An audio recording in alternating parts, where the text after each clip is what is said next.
Hello everyone, आपका बहुत बहुत स्वागत है मेरे चैनल यानी कि एआई पाठशाला में। मेरा नाम प्रियंका है और आज हम बात करेंगे वर्ड एम्बेडिंग के बारे में।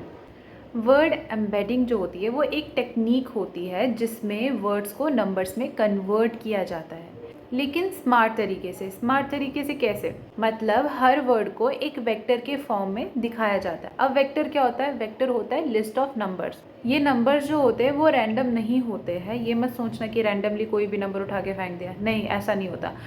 बल्कि ये नंबर जो होते हैं कुछ इस तरह बनाए जाते हैं जैसे, यानी कि सिमिलर वर्ड्स का वेक्टर सिमिलर होता है और डिफरेंट वर्ड्स का वेक्टर डिफरेंट होता है। अब हमें वर्ड एम्बेडिंग की क्या ज़रूरत है? हमें इसकी ज़रूरत है क्योंकि मशीन्स को वर्ड समझ नहीं आते, उनको सिर्फ नंबर्स ही समझ आते हैं। इसलिए जो है एम्बेडिंग बहुत ज़रूरी है। उसके बिना तो वो बेस है, उसके बिना कुछ नहीं है। मशीन्स को नहीं समझ आएगा कि क्या, मशीन्स को समझ ही नहीं आएगा कि हमको बात क्या करनी है। हम मशीन्स कैसे क्रिएट करेंगे? उनको थोड़ी ना हिंदी इंग्लिश आती है। अब वर्ड एम्बेडिंग कब यूज़ होती है? जब उसका यूज़ हो रहा हो किसी एआई या एमएल मॉडल में।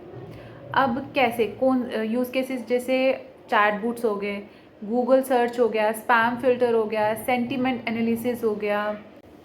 अब ये यूज़ कहाँ पे होता है? ये होता है नेचुरल लैंग्वेज प्रोसेसेस में, यानी कि एनएलपी के अंदर ये हर मॉडल में यूज़ होता है।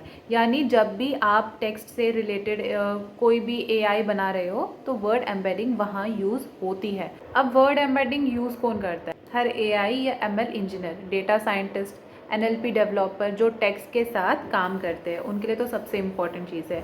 सबके लिए है। एग्जाम्पल जैसे गूगल हो गया, मेटा हो गया, ओपन एआई हो गया, अमेज़ॉन हो गया, ये सब इस चीज़ का यूज़ करते हैं, वर्ड एम्बेडिंग का यूज़ करते हैं। अब ये काम कैसे करता है इसको हम सिंपल स्टेप्स में समझते हैं। स्टेप पहला क्या होता है? वर्ड्स को कलेक्ट करना।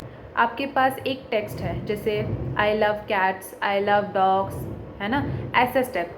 सेकंड स्टेप क्या रहेगा? वोकैबुलरी बनाओ, यानी कि उसको यूनिक वर्ड्स में डिवाइड करो। जैसे आई को टोकन्स में, उसको टोकन्स में डिवाइड करना होता है। जैसे आई है, आई को अलग टोकन में, लव को अलग टोकन में, इसको टोकन में इसको तोड़ा जाता है। अब हर वर्ड को वेक्टर दो, जैसे कि वर्ड टू वेक्टर हो गया, जैसे मॉडल्स ट्रेन करते हैं और हर वर्ड के लिए वेक्टर जनरेट करते हैं। जैसे आई के लिए जनरेट किया 0.21, लव के लिए अलग वेक्टर जनरेट किया, माई के लिए अलग, कैट के लिए अलग, ऐसे ऐसे हर एक वर्ड्स के लिए अलग अलग वेक्टर जनरेट होते हैं। अब स्टेप 4 क्या है?